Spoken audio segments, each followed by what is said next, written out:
નમસ્તે વિદ્યાર્થી મિત્રો, આપણે નવું ચેપ્ટર હવે સ્ટાર્ટ કરીએ. તો ચેપ્ટર નંબર 3 દ્વિચલ સુરેખ સમીકરણ યુગ્મ. તો અહીંયા જો આપણે વાત કરીએ તો આ ચેપ્ટર છે એ ચેપ્ટર છે તમારું 9મા ધોરણના ચેપ્ટર રિલેટેડ છે. તમે 9મા ધોરણમાં ચોથું ચેપ્ટર દ્વિચલ સુરેખ સમીકરણ આપણે જોયેલું હતું. તો સૌથી પહેલાં જો આપણે જે સામાન્ય માહિતી છે કે દ્વિચલ સુરેખ સમીકરણ આપણે કોને કહેતા 9મા ધોરણમાં, તે તમે અભ્યાસ કરેલો જ હતો. તો ચાલો સૌથી પહેલાં દ્વિચલ સુરેખ સમીકરણ. હવે દ્વિચલ સુરેખ સમીકરણ કોને કહેવાય એ પણ આપણને ખબર હોવી જોઈએ. ક્લિયર ને? તો દ્વિચલ સુરેખ સમીકરણમાં જો હું તમને સામાન્ય માહિતી આપું કે આપણું જે સ્ટેટમેન્ટ છે એના ઉપરથી ખબર પડી જાય કે દ્વિચલ સુરેખ સમીકરણ કોને કહેવાય. જો દ્વિચલ, આનો મિનિંગ એવો થાય કે બે ચલ. કેટલા ચલ હશે? બે ચલ હશે. સુરેખ એટલે કે સુરેખનો પણ તમને મિનિંગ ખબર હોય. આપણે 9મા ધોરણમાં જે બહુપદીમાં વાત કરી હતી કે સુરેખ બહુપદી, દ્વિઘાત બહુપદી, ત્રિઘાત બહુપદી.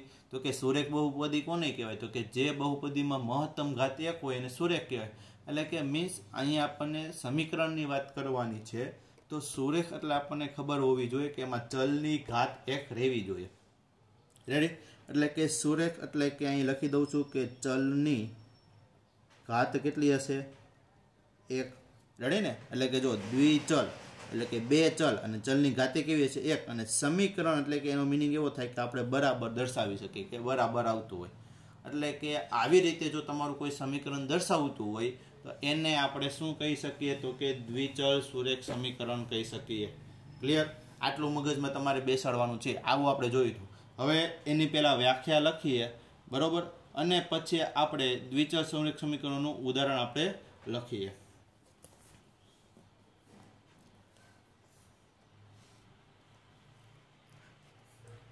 જો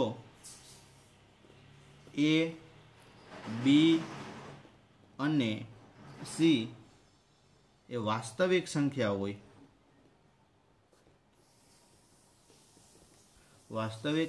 હોય, અને એ અને બી એક સાથે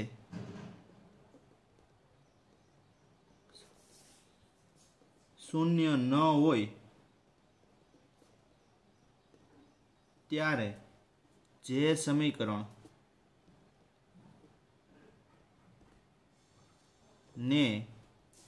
સમીકરણને એ x plus B Y plus C બરાબર 0 સ્વરૂપે લખી શકાય. અને જ્યાં ચલ એક્સ અને વાય છે. વ્યવસ્થિત જોજો કે આપણને દ્વિચલ સુરેખ સમીકરણ કોને કહેવાય? તો કે જે એ, બી અને સી એ વાસ્તવિક સંખ્યા હોય. એટલે કે તમે એ, બી, સી એટલે કે કોઈ પણ વાસ્તવિક સંખ્યા આપેલી હોય અને એ અને બી એક સાથે શૂન્ય ન થવા જોઈએ. એટલે કે એ અને બી વાસ્તવિક સંખ્યા એટલે શૂન્ય લઈ શકો પણ શૂન્ય ન હોવા જોઈએ. ત્યારે જે સમીકરણને એ x plus B Y plus C બરાબર 0 સ્વરૂપે આપણે શું કરી શકીએ? તો લખી શકીએ.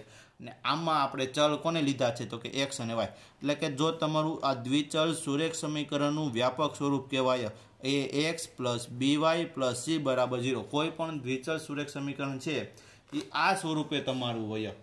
અહીંયા તમે વાત કરો તો કે આ એક્સ અને વાય ચલ છે, જ્યાં એની સાથે એ, બી, સી કોઈ પણ ધન વાસ્તવિક સંખ્યા હોય. આપણે એક્ઝામ્પલ તરીકે લઈએ તો કે 8x પ્લસ 7y માઇનસ 3 બરાબર 0. તો કે આને દ્વિચલ સુરેખ સમીકરણ કહેવાય. આનું આ વાસ્તવિક વ્યાપક સુરેખ સમીકરણ જેવું જ છે. જો 8 એટલે કે વાસ્તવિક સંખ્યા, એટલે કોઈ ચલ સાથે વાસ્તવિક સંખ્યા શું હોય? ગુણાકારમાં હોય. જો એક્સ અને વાય સાથે ગુણાકારમાં.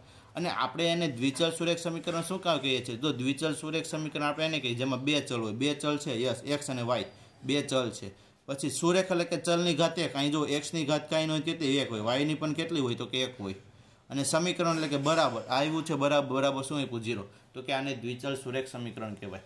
જો હું ખાલી આમ લખું 3x + 4y અને +1 તો આને દ્વિચલ સુરેખ સમીકરણ ન કહેવાય. રેડી? તો કે એમાં આપણે બરાબર આવેલું હોવું જ જોઈએ. અને પ્લસ જો હું અહીં x² કહી દઉં તો પણ આને દ્વિચલ સુરેખ સમીકરણ ન કહેવાય, કારણ કે એક્સની ઘાત કેટલી આવી ગઈ તો કે 2. એટલે કે દ્વિચલ સુરેખ સમીકરણ એને કહેશું કે જેમાં બે ચલની બેની ઘાત કેટલી હોય, એક જ હોય, અને સમીકરણ એટલે કે બરાબર હોવું જોઈએ.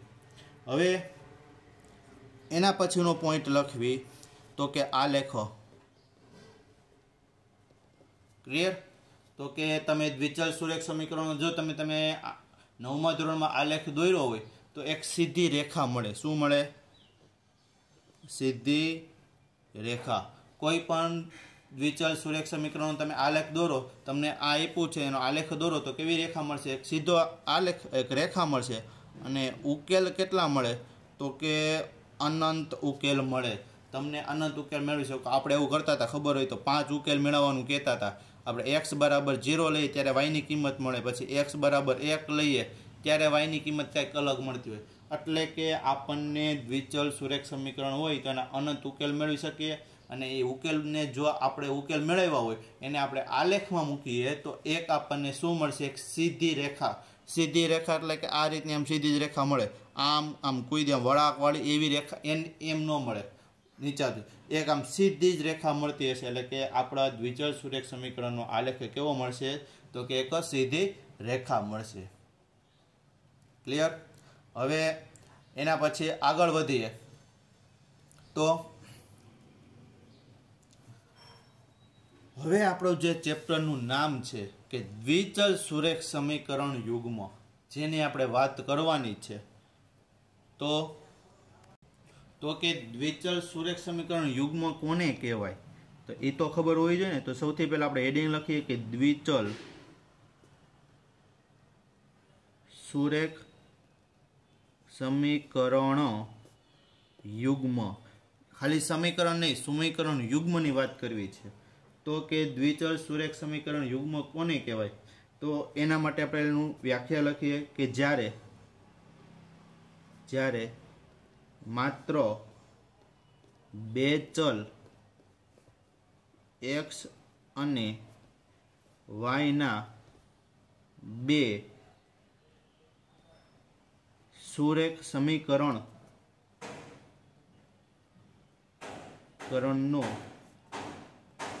એક સાથે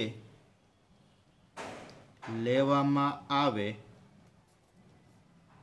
તો જોડને દ્વિચલ સુરેખ સમીકરણ યુગ્મ કહે છે. કોને કહેવાય? તો કે જ્યારે આપણે કોઈ પણ સમીકરણ, આપણે દ્વિચલ સુરેખ સમીકરણ આપણે આગળ જોયું તો એ દ્વિચલ સુરેખ સમીકરણ કેમાં હતા? તો કે ચલ અને x ને y માં હતા. તો કે એવા આપણે એક સાથે બે સુરેખ સમીકરણ એક સાથે લેવામાં આવે. એટલે કે એક સમીકરણ નહીં લેવાનું. કેટલા સમીકરણ લેવાના? એવા દ્વિચલ સુરેખ સમીકરણના અલગ અલગ બે સમીકરણ લેવાના. ચલ તો x અને y જ હોવો જોઈએ. તમારા એની સાથે જે વાસ્તવિક સંખ્યા એટલે કે એની સાથે સહગુણક હતો એની કિંમત તમે બદલાવી અને એવા બે સમીકરણ વિચારો, એને જે જોડ બને છે એને શું કહેવાય? તો કે દ્વિચલ સુરેખ સમીકરણ યુગ્મ કહે છે. હાલો એનું વ્યાપક સ્વરૂપ લખીએ આપણે.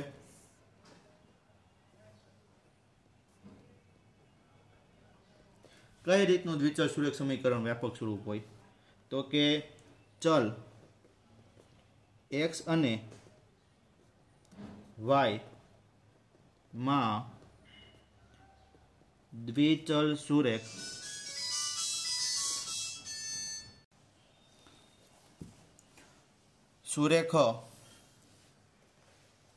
સમીકરણ યુગ્મનું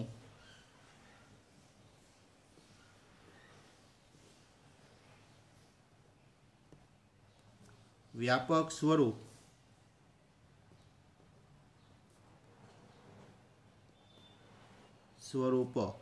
કેવું હશે? તો કે a1x + b1y + c1 = 0 અને બીજું સમીકરણ છે એને હું a2x plus b2y plus c2 બરાબર 0 છે. કેવું છે કે ચલ x અને y માં દ્વિચલ સુરેખ સમીકરણમાં વ્યાપક સ્વરૂપ, એનું વ્યાપક સ્વરૂપ છે કેવું છે તો કે a1x plus b1y plus c1, એટલે કે તમારો x અને y તો સેમ જ રહેશે, એના સાથે જે આ વાસ્તવિક સંખ્યા a b અને c છે એ તમારી કેવી હશે તો કે અલગ અલગ હશે. અને અહીં આપણે જે a1 b1 c1 પછી a2 b2 અને c2 એ શું હશે તો કે વાસ્તવિક સંખ્યા છે. એ કોઈ પણ શું હશે આપણી વાસ્તવિક સંખ્યા હશે. અને આપણે દ્વિચલ સુરેખ સમીકરણ દર્શાવતા હોય તો અને તમે a1 નો સ્ક્વેર પ્લસ b1 નો સ્ક્વેર કરવી નોટ ઇક્વલ ટુ 0 થવો જોઈએ. અને એવી જ રીતે a2 નો સ્ક્વેર પ્લસ b2 નો સ્ક્વેર એ પણ નોટ ઇક્વલ ટુ શું થવો જોઈએ તો કે 0 થવો જોઈએ. અથવા એમ પણ યાદ રાખો કે a1 અને b1 ની કિંમત એક સાથે શૂન્ય હોઈ શકે નહીં, તોય પણ તમને ખબર પડી જવી જોઈએ. ક્લિયર?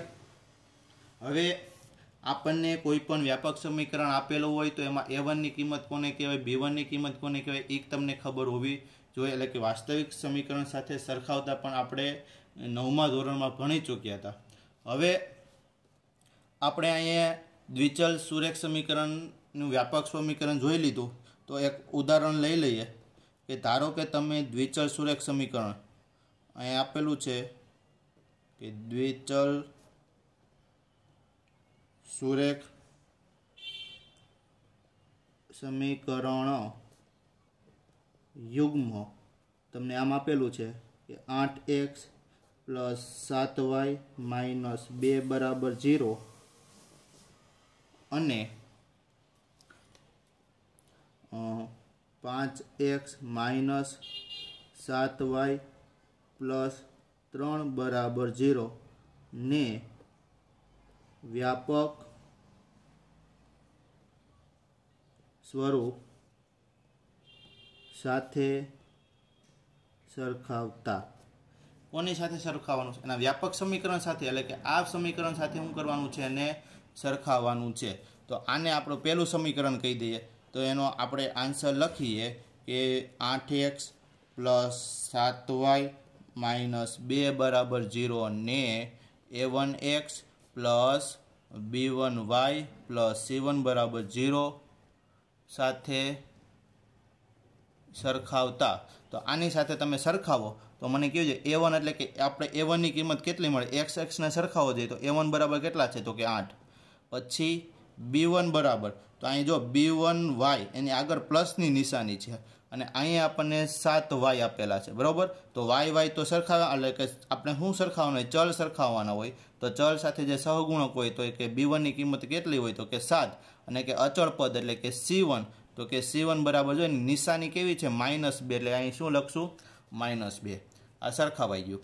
એવી જ રીતે હવે કોને સરખાવશું આપણે, 5x માઇનસ 7y પ્લસ 3 બરાબર 0 ને બીજું સમીકરણ આપણે શું લખતું વ્યાપક સ્વરૂપનું બીજું સમીકરણ શું હતું કે a2x plus b2y plus c2 બરાબર 0 સાથે સરખાવતા. એટલે આપણને a2 ની કિંમત મળી જાય. a2 બરાબર કેટલા હશે તો કે 5. પછી b2 બરાબર સરખાવો જોઈએ કેટલા મળે છે તો કે -7 અને c2 બરાબર કેટલા મળે અચળ પદ તો કે 3. તો કે આવી રીતે આપણે શું કરી શકીએ તો કે સરખાવી શકીએ અને a1 b1 c1 a2 b2 અને c2 ની દરેકની આપણે શું કરી શકીએ કિંમત શું કરી શકીએ તો કે મેળવી શકીએ. હવે જો આપણે આગળ વધીએ તો હવે એના આલેખની વાત કરીએ તો કે દ્વિચલ સુરેખ સમીકરણ યુગ્મનો આલેખ. તો કે તમે દ્વિચલ સુરેખ સમીકરણનો આલેખ દોરવાનો છે આપણે, તો આપણે દ્વિચલ સુરેખ સમીકરણમાં કેટલા સમીકરણ છે તો કે 2 સમીકરણ છે. તો પહેલાં અહીં લખી નાખું છું 2 સમીકરણ. પહેલું સમીકરણ લખવું એ a1x plus b2y plus c1 બરાબર 0, એટલે કે પહેલું વ્યાપક સ્વરૂપ. અને બીજું બરાબર a2x plus b2y plus c1 બરાબર 0। હવે આપણે આ બે સમીકરણનો આલેખ દોરવાનો। હવે મને એમ કહ્યું છે આપણે ખાલી એક દ્વિચલ સુરેખ સમીકરણ લઈએ તો એનો આલેખ કેટલો શું મળતો હતો કે સીધી રેખા। તો આનો તમે આલેખ દોરો તો એક શું મળશે? સીધી રેખા। આનો પણ આલેખ દોરો એટલે કેવું મળશે? એક સીધી રેખા। બે દ્વિચલ સુરેખ સમીકરણ છે તો દ્વિચલ સુરેખ સમીકરણ હોય તો એનો આલેખ કેવો મળે તો કે સીધી રેખા। હવે બે સીધી રેખા આપણે એક આલેખમાં દોરવાની છે। હવે બે રેખા છે દોરો તો એના માટેના 3 વિકલ્પ પડશે। કેટલા વિકલ્પ પડે? તો કે 3 વિકલ્પ દોરવામાં આવે છે। એટલે કે આથી સમતલમાં દોરેલ બે રેખાઓ માટે નીચેની 3 શક્યતાઓમાંથી એક હોઈ શકે। હવે તમે આ બે રેખા દોરો તો એ બે રેખાની ટોટલ આપણને 3 શક્યતાઓ મળે। એ 3 શક્યતાઓમાંથી કોઈ પણ એક શક્યતાઓ શું થઈ શકે તો કે હોઈ શકે। તમે દ્વિચલ સુરેખ સમીકરણના આલેખ દોરતા તમે 9મા ધોરણમાં શીખ્યા જ છો। તો અહીંયા આપણને ફેર એટલો છે કે આપણે બે સમીકરણનો આલેખ દોરવાનો છે। કારણ કે દ્વિચલ સુરેખ સમીકરણ યુગ્મ કોને કહેવાય તો કે બે સુરેખ સમીકરણ હોય તો કે આ પહેલું સુરેખ સમીકરણ અને આ બીજું સુરેખ સમીકરણ, અને બે સુરેખ સમીકરણનો આલેખ તમે એક જ આલેખમાં દોરો તો એટલા માટે એના માટેના 3 વિકલ્પ પડે છે। કે પહેલો વિકલ્પ તમે જોવો તો બંને રેખા છે એ આ રીતની એકબીજાને એક બિંદુમાં છેદે, આ રીતનો। એટલે કે એવું રીત એમ તમને કહું છું કે આમ ક્રોસ છેદે એવું નથી કે આમય છેદી શકે, પછી એક રેખા આમ હોય તો બીજી આમ હોય, આ રીતની છેદી શકે, બરોબર? આ રીતની છેદે એટલે કે એક બિંદુમાં એ ભેગી થતી હોય। એટલે કે આને હું એમ કહી શકું કે બે રેખા એક બિંદુમાં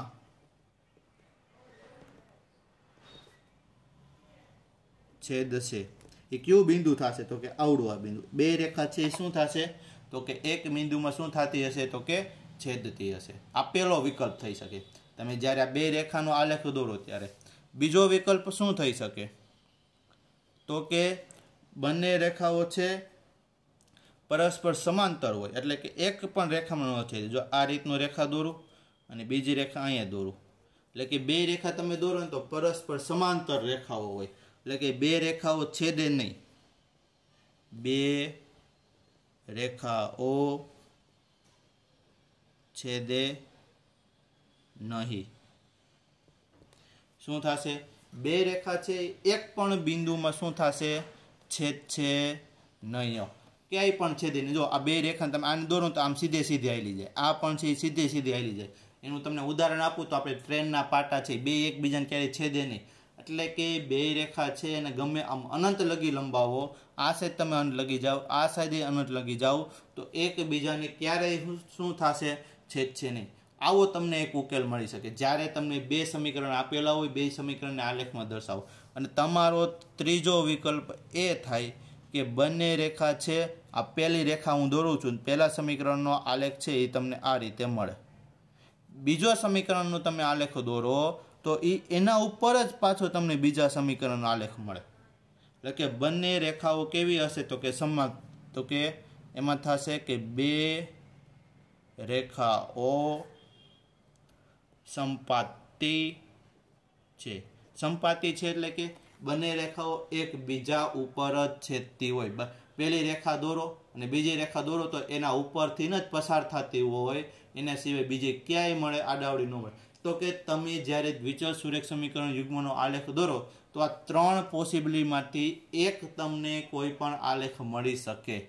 આ બંને એક બિંદુમાં છેદતી હશે, કે બે રેખાઓ છેદશે જ નહીં, બે કેવી હશે? સીધે સીધી, અને બંને રેખાઓ કેવી હશે તો કે સંપાતી। ક્લિયર? હવે